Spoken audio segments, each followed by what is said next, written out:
أعوذ بالله من الشيطان الرجيم. بسم الله الرحمن الرحيم.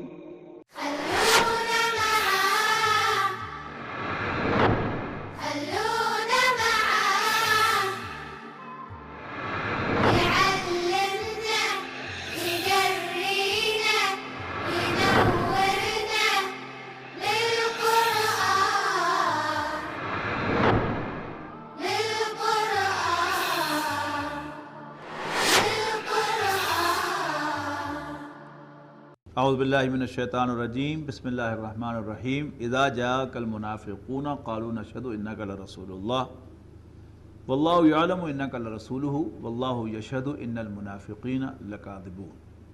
حضور صلی اللہ علیہ وسلم سے خطاب ہے،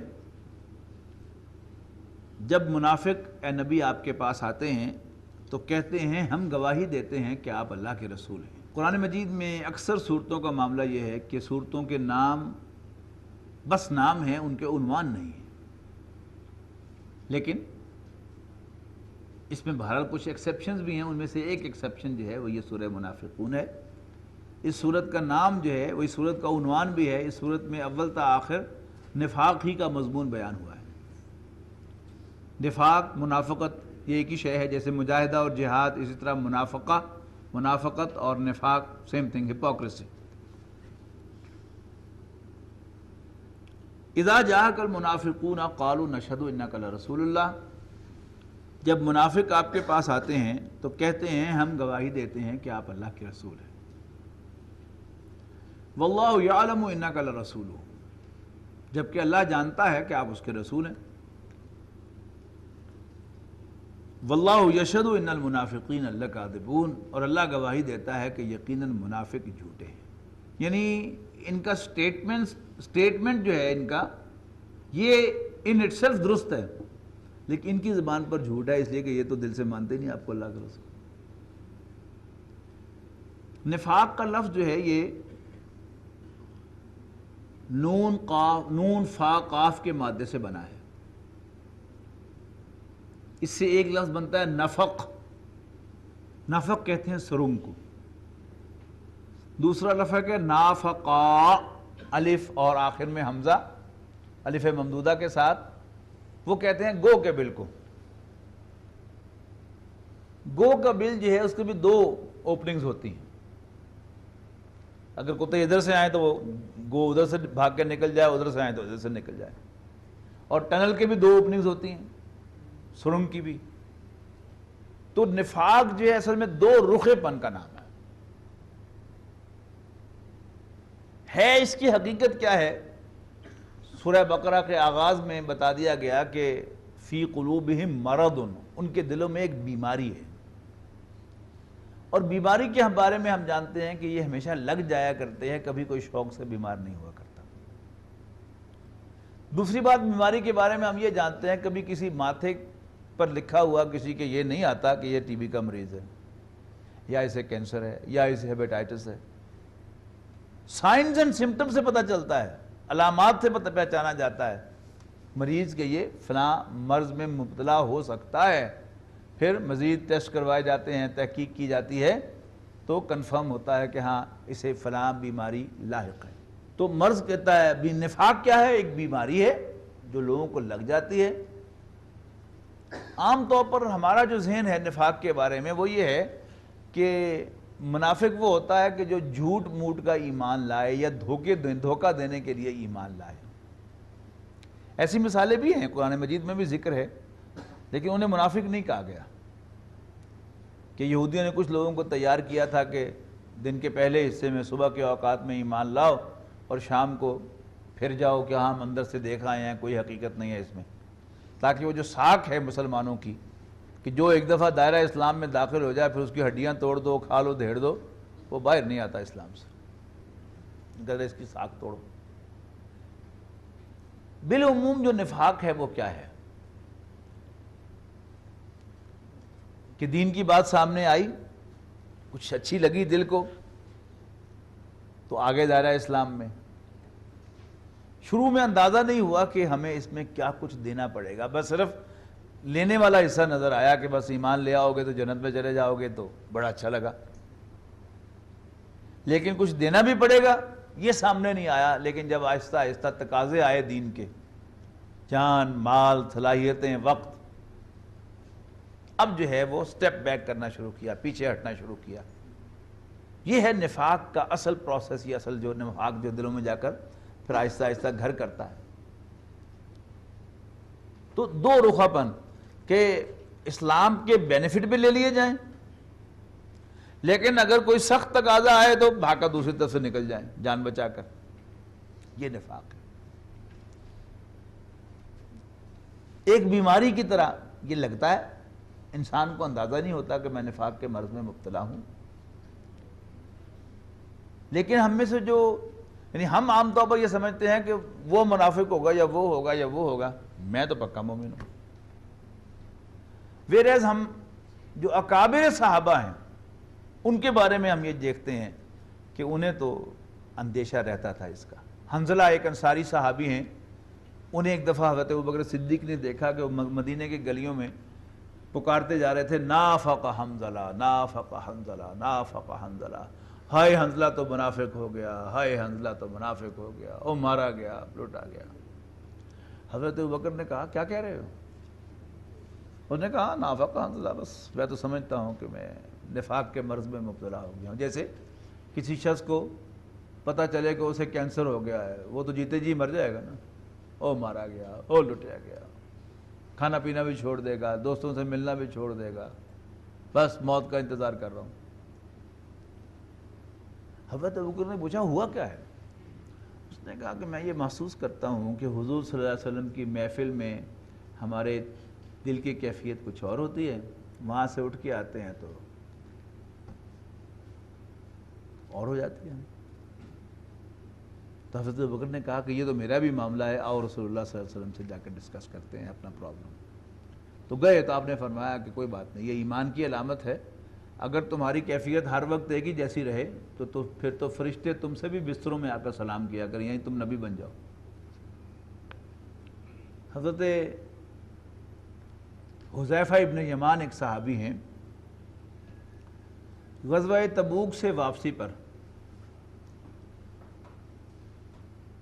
لمبا سفر تھا، اور اس وقت سفر ایسے ہوتا تھا کہ رات کو سفر کیا جاتا تھا، دن کی گرمی میں سفر تو نہیں ہو سکتا تھا گھوڑوں کی پیٹھ پر اور اونٹوں کی پیٹھ پر، لہذا ساری رات سفر ہوتا تھا، اور دن کو بھی یعنی دھوپ چڑھنے سے پہلے پہلے جتنا سفر طے ہو جائے وہ کر لیا جاتا تھا۔ حضور صلی اللہ علیہ وسلم کے ساتھ حضرت حذیفہ ابن یمان نے اپنے آپ کو اٹیچ کر لیا،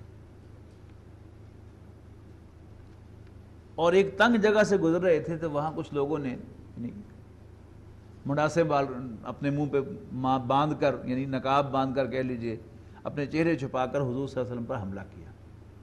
حضرت حذیفہ ابن یمان چونکہ ساتھ ساتھ تھے اور اسی ذہن سے تھے کہ مسلمانوں سے ذرا اس میں کچھ سب کو نیند آ گئی ہے، لشکر پھیل گیا ہے، تو یہ سیکیورٹی کے نقطہ نگاہ سے صحیح نہیں ہے، میں حضور کے ساتھ رہتا ہوں۔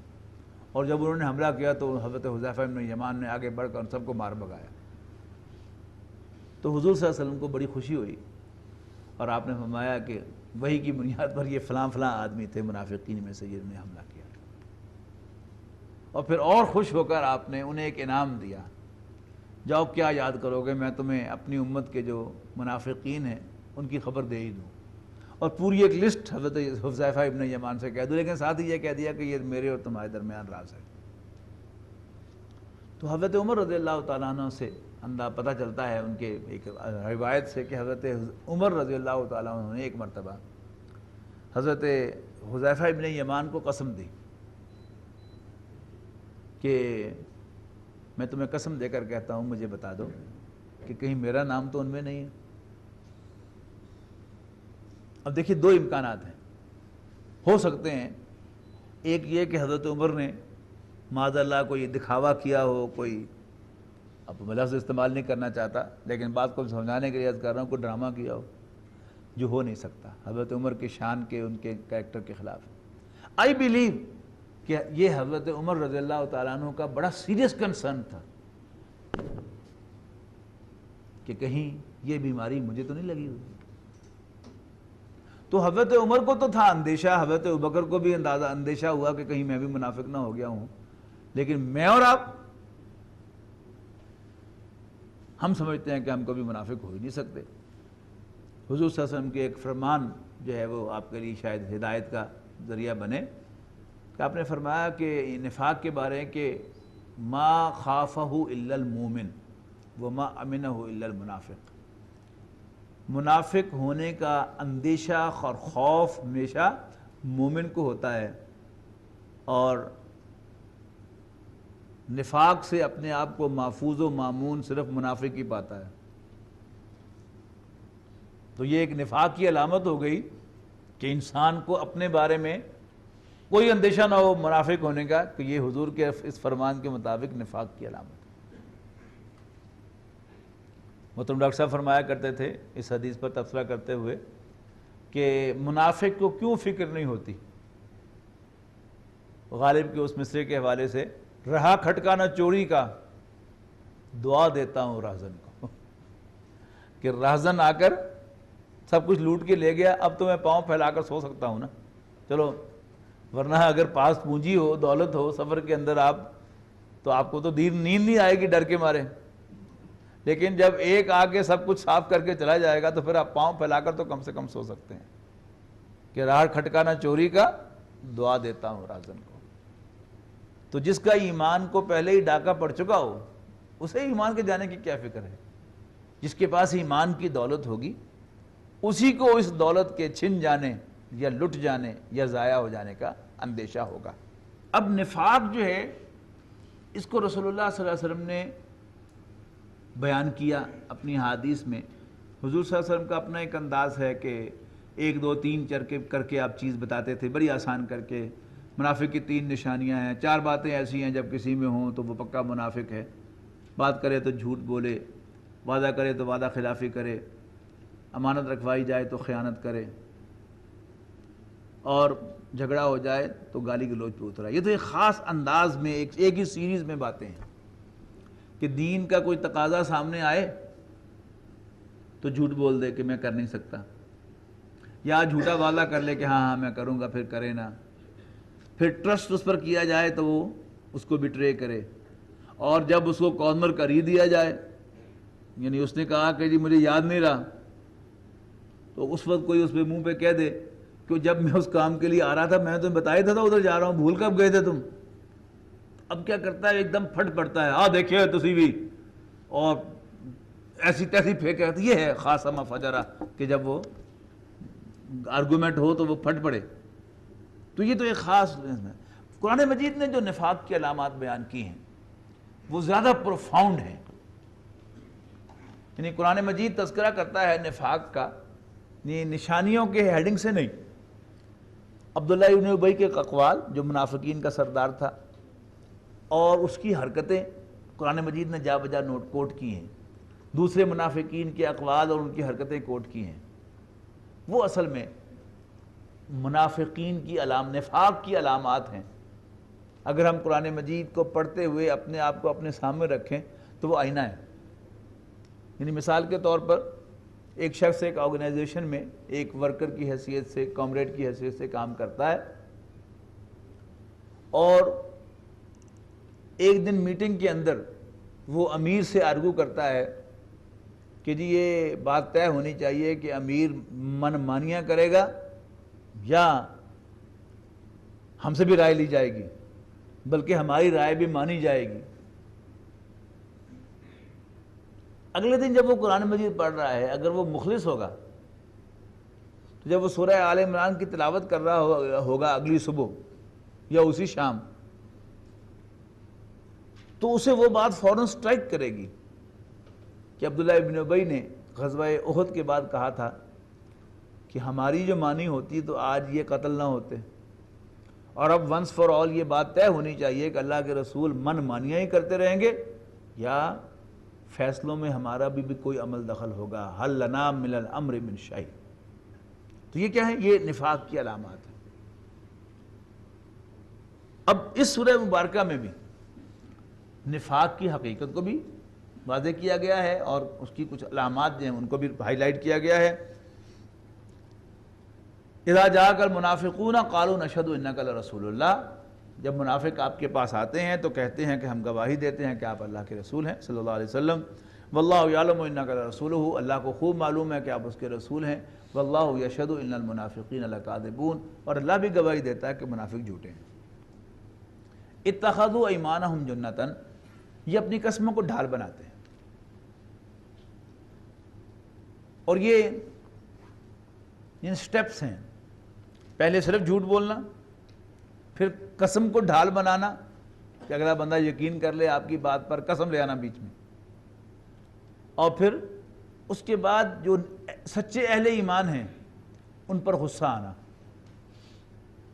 یعنی حضور صلی اللہ علیہ وسلم نے غزوہ تبوک کے موقع پر تقاضا کیا مال کا کہ بڑا سخت مہم ہے، بہت ایکسپینسو ہے یہ مشن، لہذا زیادہ سے زیادہ کنٹریبیوٹ کرو۔ حضرت ابوبکر گھر میں جھاڑو پھیر کے آ گئے، جھاڑو پھیر کے لے آئے، سارا کچھ لا کے حاضر کر دیا۔ اب اس میں منافقین کو تکلیف ہونی ہے کہ نہیں ہونی؟ ایک تو ابوبکر نے نقد دم کیتا ہے ساڈے، یہ ایڈا کچھ لے کے آ جاتا ہے کہ بندہ جڑا منہ دھانے کے قابل نہیں رہتا۔ یہ ہے نا وہ وٹ چڑھ رہا ہے ان کو حضرت ابوبکر پر، یہ کیا ہے؟ پھر غصہ آتا ہے اہل ایمان پر۔ تو یہ سٹیپس ہیں، تو اب اسی میں ایک سٹیپ ہے اتخذوا ایمانہم جنۃ، یہ اپنی قسموں کو ڈھال بناتے ہیں، فصدوا عن سبیل اللہ، اور اللہ کے راستے سے روکتے ہیں، انہم ساء ما کانوا یعملون، لیکن وہ بہت بری حرکت کر رہے ہیں۔ ہم یہ سمجھتے ہیں کہ منافق صرف دھوکہ دینے کے لیے ہی اسلام میں آتا ہے، نہیں، اب اس کو بیان کیا جا رہا ہے ذالک بانہم آمنوا، یہ اس لیے کہ یہ پہلے ایمان لائے، ثم کفروا، پھر انہوں نے کفر کی روش اختیار کی، فطبع علی قلوبہم، لہذا ان کے دلوں کو سیل کر دیا گیا، فہم لا یفقہون، پس وہ نہیں سمجھیں گے۔ وَإِذَا رَأَيْتَهُمْ تُعْجِبُكَ أَجْسَامُهُمْ، اچھا اب یہ بڑے بڑے منافق جیسے عبداللہ ابن ابی تھا، مدینے کا بہت بڑا سردار، نبی اکرم صلی اللہ علیہ وسلم کی تشریف آوری سے قبل، بالکل قبل، یعنی جسٹ بیفور دیٹ، مدینے کے لوگ فیصلہ کر چکے تھے کہ ہم اسے اپنا بادشاہ بنائیں گے۔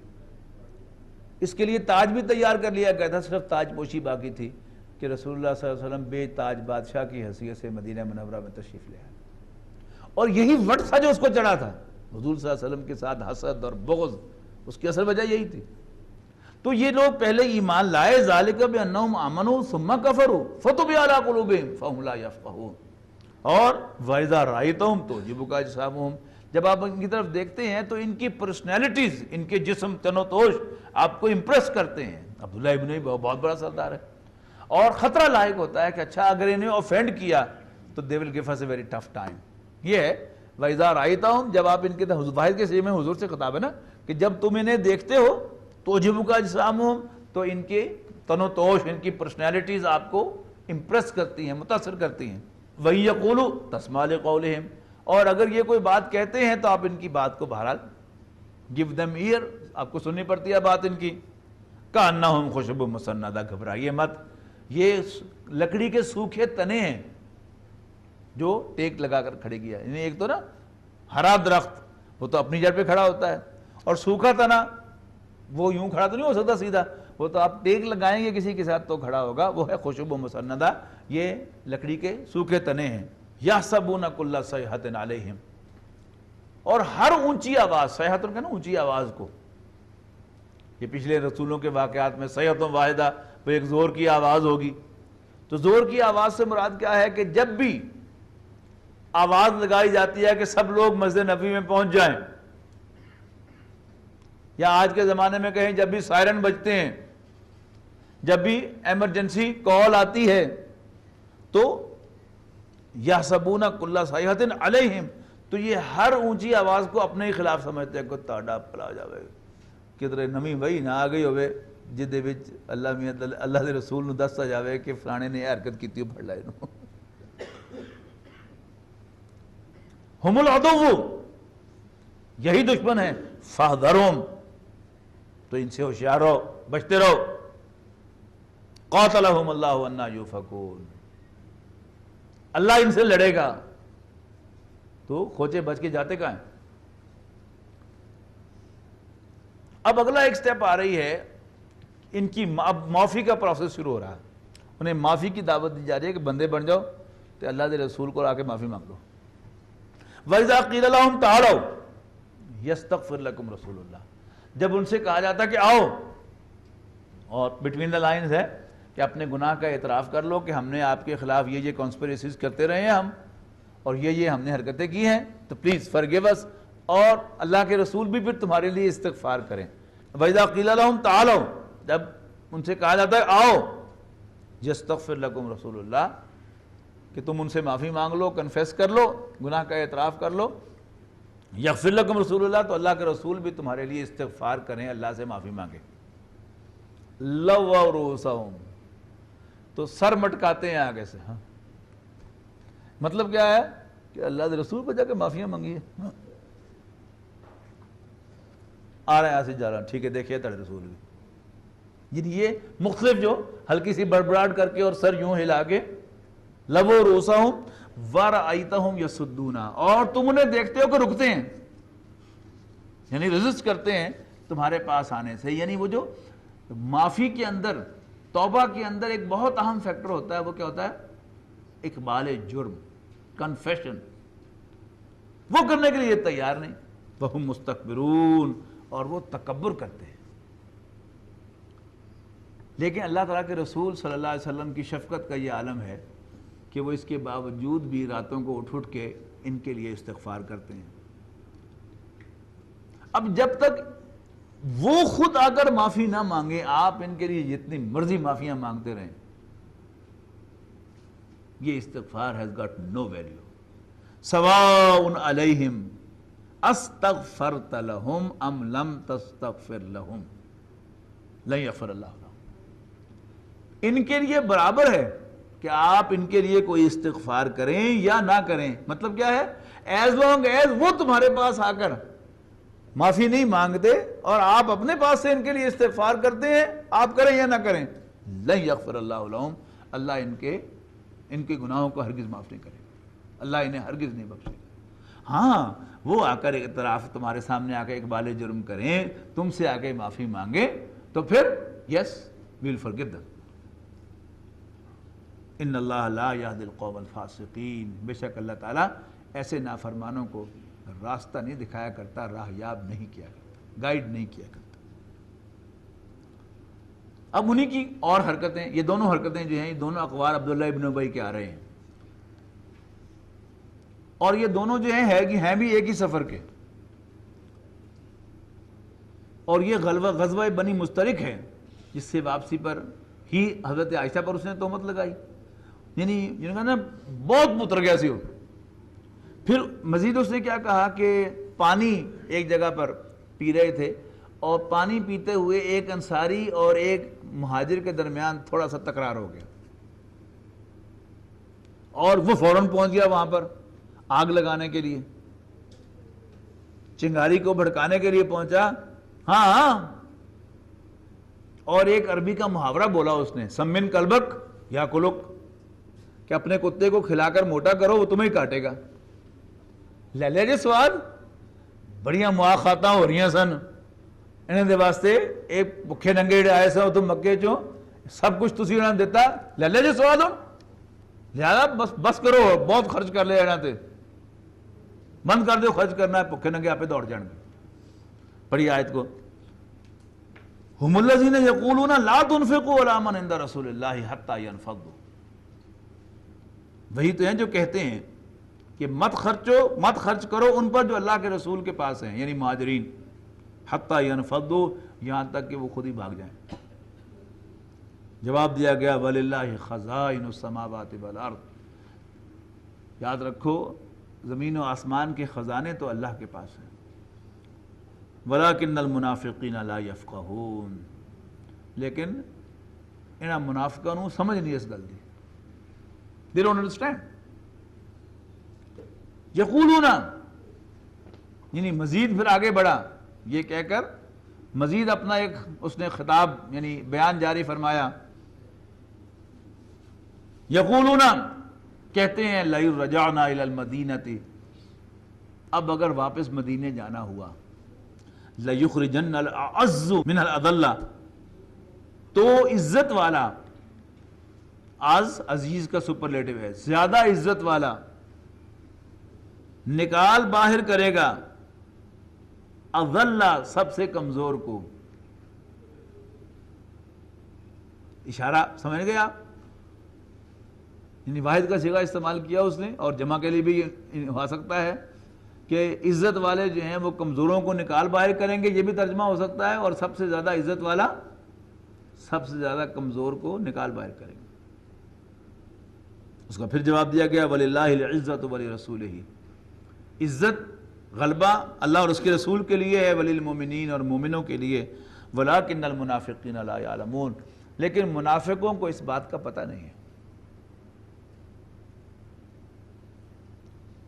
اب عبداللہ ابن ابی کا بیٹا جو تھا یہ پکا مسلمان تھا، حضور کا صحابی تھا،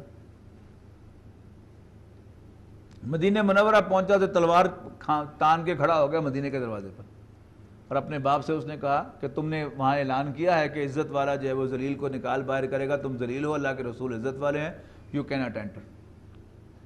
تو حضور صلی اللہ علیہ وسلم نے منع کیا کہ تمہارا باپ ہے، تمہیں اچھی نہیں لگتی یہ بات، لیٹ ہم گو۔ اب اس کے بعد آ رہا ہے ایمان سے، ایمان والوں کے لیے اگر وہ اپنے دل میں یہ مرض پائیں، یہ بیماری پائیں، تو کیا اب ہاتھ پاؤں چھوڑ کر بیٹھ جائیں، ستیہ ناس تو ہو ہی گیا تو ہن سوا بھی ہون دیو، سبا ستیہ ناس ہوئی؟ نو۔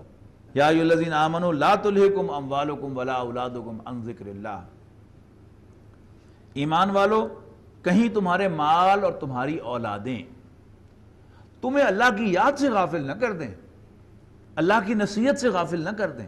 وَمَن يَفْعَلْ ذَلِكَ، اور جو کوئی ایسا کرے گا فَأُولَٰئِكَ هُمُ الْخَاسِرُونَ، تو وہی نقصان اٹھانے والے ہوں گے، یعنی ایسا کرنے والے ہی نقصان اٹھائیں گے۔ یہ کیا ہے؟ نفاق سے تدارک جو ہے، پریونشن، وہ اللہ کی یاد ہے۔ رسول اللہ صلی اللہ علیہ وسلم نے اسے یوں ایکسپلین فرمایا کہ شیطان جو ہے وہ اپنی تھوتنی، یہ سور کا منہ جو ہوتا ہے نا اس کو تھوتنی کہتے ہیں، یوں جو باہر نکلا ہوا ہوتا ہے، یہ انسان کے قلب پر لگائے رکھتا ہے۔ اگر دل میں اللہ کی یاد ہو تو اسے کوئی نقصان نہیں پہنچا سکتا، لیکن جو ہی دل اللہ کی یاد سے غافل ہوتا ہے تو شیطان اس میں پھونک مار دیتا ہے۔ اور یاد سے غافل کیا کرتا ہے؟ مال اور اولاد، وہ جو فتنہ ہم پڑھ کے آئے نا، انما اموالکم واولادکم فتنہ، اگلی صورت میں آ رہا ہے، اور اسی کو کہا تھا سورہ حدید میں وَلَٰكِنَّكُمْ فَتَنْتُمْ أَنفُسَكُمْ، لیکن تم نے اپنے آپ کو فتنے میں مبتلا کیا، مال اور اولاد کی محبت اپنے اوپر سوار کر لی، تو تمہیں تمہارے مال اور تمہاری اولادیں اللہ کی یاد سے غافل نہ کریں، اور جو ایسا کریں گے وہی نقصان اٹھائیں گے۔ یہ تو ہوگی پریونشن۔ لیکن اگر کوئی شخص محسوس کرے کہ میں تو بیمار ہو چکا، مجھے تو یہ بیماری لگ چکی، تو وہ بھی ہاتھ پاؤں توڑ کر بیٹھ نہ جائے، بلکہ سٹرگل کرے۔ وہ کیا ہے سٹرگل؟ کیا ہے؟ سورہ حدید میں ہم پڑھ کے آئے نا، مال خرچ کرو۔ وہ حضرت عیسیٰ علیہ السلام کا وہ قول میں نے آپ کو سنایا تھا کہ تم زمین پر جمع کرتے ہو جہاں چوری کا بھی ڈر ہوتا ہے اور کیڑا لگ جانے کا بھی اندیشہ، آسمانوں پر جمع کرو، آسمان پر جمع کرو جہاں نہ چوری کا خطرہ ہے نہ کیڑا لگنے کا ڈر، اور میں تمہیں سچ کہتا ہوں جہاں تمہارا مال ہوگا وہیں تمہارا دل ہوگا۔ تو یہ مال کی محبت ہی تمہیں اللہ سے کھینچ کر لے گئی دنیا میں، اور اسی کی محبت جان اور مال کو بچاتے ہوئے مال اور اولاد کے لیے ہی تم دوگلے بنے کہ نہیں میٹھا میٹھا ہب کوڑا کوڑا تھو، یہی تھی نہیں پرابلم۔ تو اب اس مال کو ہی تم دوبارہ جو ہے اللہ کے راستے میں لگا دو، وَأَنفِقُوا مِمَّا رَزَقْنَاكُمْ، اور خرچ کرو اللہ کے راستے میں اس میں سے جو ہم نے تمہیں عطا کیا ہے،